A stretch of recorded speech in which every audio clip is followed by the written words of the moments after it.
So let's have another delve into the morning papers now. This morning we're joined by author and broadcaster Emma Wolfe and political editor at Politics Joe Ava Santini-Evans. Welcome to both of you.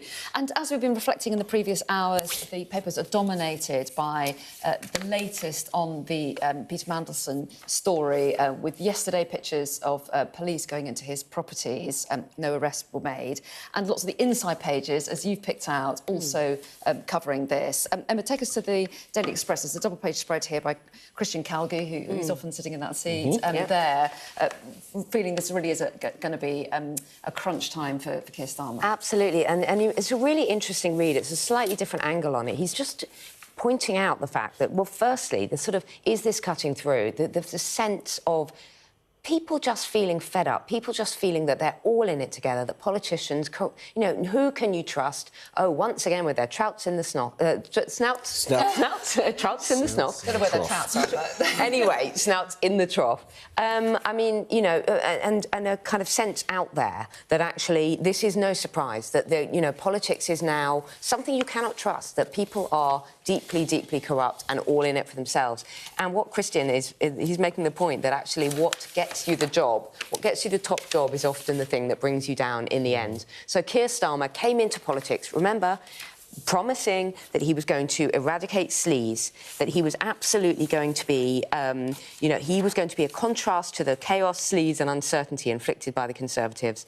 And this veneer has been completely shattered. You know, he was a sense of, oh, he's boring, but he's a safe pair of hands. He doesn't have the charisma of Boris Johnson. You know, he doesn't have the verve of, he's not like John Major, he's not like Boris Johnson. And actually, what has brought him down is a swirling sense of sleaze and corruption. Except his defenders would say perhaps, you know, they would say clearly it was not a good appointment, given what we know now, but they would say... they would accuse him of naivety, but that perhaps at the time he was being advised that Peter Mandelson would be particularly good to dealing with Donald Trump, and there were the threat of tariffs. They didn't know how that relationship was going to be, and that he might be a good appointment. So they would argue that Keir Starmer may have made mistakes, and he's apologised for believing lies, but they felt that perhaps, you know, they would defend his decision at the time. Yeah, but far from being a safe pair of hands, because there's been crisis after crisis. There's been mismanagement and sort of, I have full confidence in fill in the gap, and then, you know, their sacking or their resignation a few days later. So I think Starmer has absolutely failed on his boring but safe kind of mandate. I don't even know if it was... I know what you mean, but I don't know if it was boring and safe to appoint Mandelson to that role, because I think in hindsight now, what it looks like is, and I take your point, that most Labour advisors or MPs would say that that appointment was made because it was, you know, it was a calculation, right, that he would be the right man to deal with Trump. You know, he had that kind of, like, diplomatic sort of, like... pizzazz. Yeah, pizzazz. An experience of trade deals. However, it's sort of like how that now lands in the view of the public is, well, you put politics over the priority of looking after women and girls. Like, that is just what it looks like. That is the perception that the public have. And, like, so you might have had a bit of short-term gain, but at what cost? And, you know, when you look at what the dealings with Trump, it was hailed as this sort of magnanimous moment for the UK. It was seen as, like, you know, Peter Mandelson has got the job done.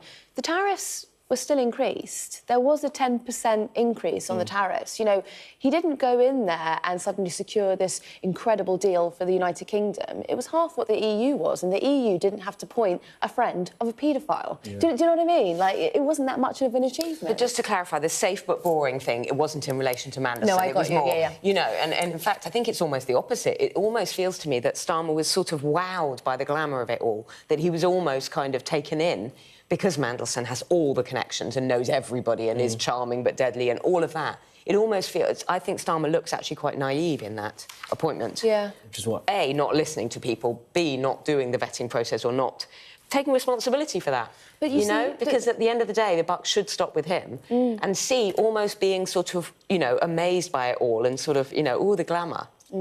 I think we've got to stop. Sorry, now it just feels like I'm continually countering you, and I don't mean to. But I think we've got to stop. I think we've got to stop saying vetting process and that the vetting process wasn't done properly, because there was a vetting process. You know, there were pictures of him with Jeffrey Epstein online for everyone to see. The vetting process didn't really need to go further than that point. The buck should have stopped there, but it didn't. You prioritised his connections over the morality of vulnerable women and girls. And one wonders how strong those connections actually were, because there is reporting that Lord Glassman, who was against this appointment, was the only Labour MP invited to the inauguration, said that this was a terrible idea because when they were talking about Peter Mandelson within those moments around the inauguration, they had pictures of him with Epstein. So even those within the Trump administration were kind of mocking his connections and his closeness to Epstein. So how close could they actually have been to Trump? That's interesting as well, because Lord Glassman is very influential when it comes to the Labour right and it comes to that sort of politicking. So it's interesting that Keir Starmer was potentially warned by him not to appoint. He sent a note, apparently. It's very interesting, that really surprises me, actually. Let's take a look at Inside the Guardian as well, because Gordon Brown, someone else who has... well, he's done a mea culpa, hasn't he? He said he regrets giving Mandelson a job back in... Was it 2008 he gave him a job? He did, yeah, as business secretary. Prior to that, Peter Mandelson had been sacked from 2 positions in government, both under Blair. And, you know, they were over a dodgy loan that was lent to him, but that he hadn't declared by a fellow minister. And then the second one was around a passport arrangement where Mandelson was found to have been lobbying on behalf of a businessman, an Indian businessman, I do believe, who wanted a passport here. With that with that knowledge, Gordon Brown still appointed him to cabinet. Now, I think this is an example of someone actually politicking, someone actually doing the sort of clever politics that Keir Starmer's trying to massage around the later Mandelson appointment, because it was like a real keep your friends close and your enemies closer. That's what he was doing with Mandelson. None of the Epstein revelations had been revealed at that time. Brown is now saying that he regrets his appointment, essentially because Mandelson, in his eyes, paraphrasing, was a snake oil salesman, and that actually, you know, I should have known. It was a mea culpa. I should have known not to put him in that position.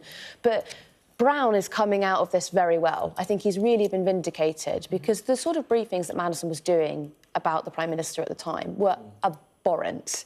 You know, he's really come out of this clean, and he's actually integral to the Met Police investigation now. But again, I suppose... not to impugn his judgment, I feel like I have a vague recollection of the time of it feeling quite controversial that after, as you say, Mandelson losing those jobs under Blair, Brown did bring him back. If it's that enemies closer thing, but there was something around it that didn't feel quite right at the time. And he wasn't just business secretary; he became sort of de facto deputy in the end, didn't he? I think the thing about Gordon Brown is one just has a sense, and I know it's just a sense. You just know that his name is not going to be caught up in all the Epstein files. You just know that when he says this, that actually it was a mistake. Looking back, it was a mistake. There is no suggestion that he would have been caught up in any of this. I think, yeah, I mean, it's just, you can understand... Different world, completely different class of politician. Completely different class of politician. Social world, everything. Yeah, and on that note, there's an article written by Fraser Nelson, a comment piece in The Times, isn't there, Emma, that you've spotted, talking about what he feels is this kind of a shift. A sense of shame. It's headed... Generally. Yeah, it's Fraser Nelson in The Times, and it's headed, "Who will return a sense of shame to politics?" And he's just writing about the fact that it used to be an honourable position. Prime ministers, presidents used to do the right thing. For example, 1977, Jimmy Carter put his family peanut business into a blind trust before becoming president in 77 to avoid even the suspicion of impropriety. Every modern president has done the same, even with their stocks and shares, so that they used to want to be doing and seem to be doing the right thing with their financial affairs, with their own, with their own personal lives. And now we have a president like Trump who shamelessly, launches cryptocurrencies, who's shamelessly profiting, who shamelessly puts assets in his children's trusts that are controlled by them. Where is the sense of shame? And this, again, links back to what we were saying about the distrust in politics, the widespread disillusionment. I mean, I was talking to someone who didn't even know whether Mandelson was Tory or Labour, but she said to me, it was actually my hairdresser, and she said to me, they're all in it together. And that's the point, that the sense that the stench of politics is really, really overwhelming. It's really damaging. There's quite a nice point in here as well about, an interesting point about Nigel Farage, which is that the sleaze doesn't, sort of the buck doesn't stop with reform. This should be a moment where Farage is coming out on top, right? It's a moment where you could really hammer the Prime Minister for the sleaze and the rot that the public believe is surrounding him.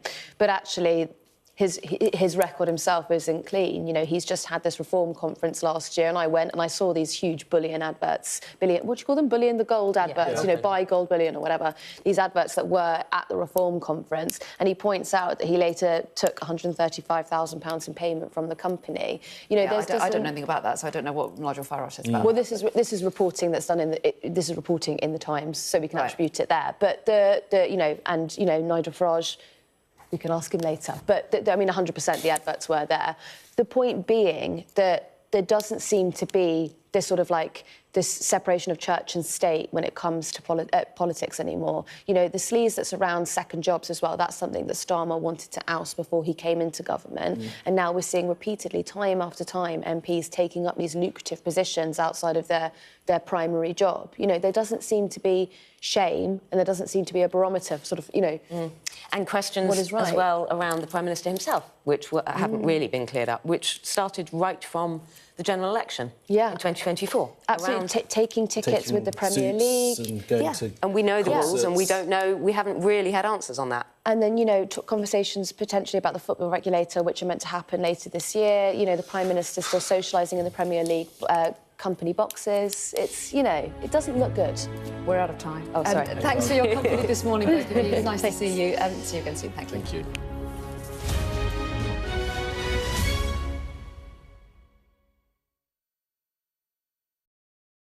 What's the best thing about being a Sky News journalist?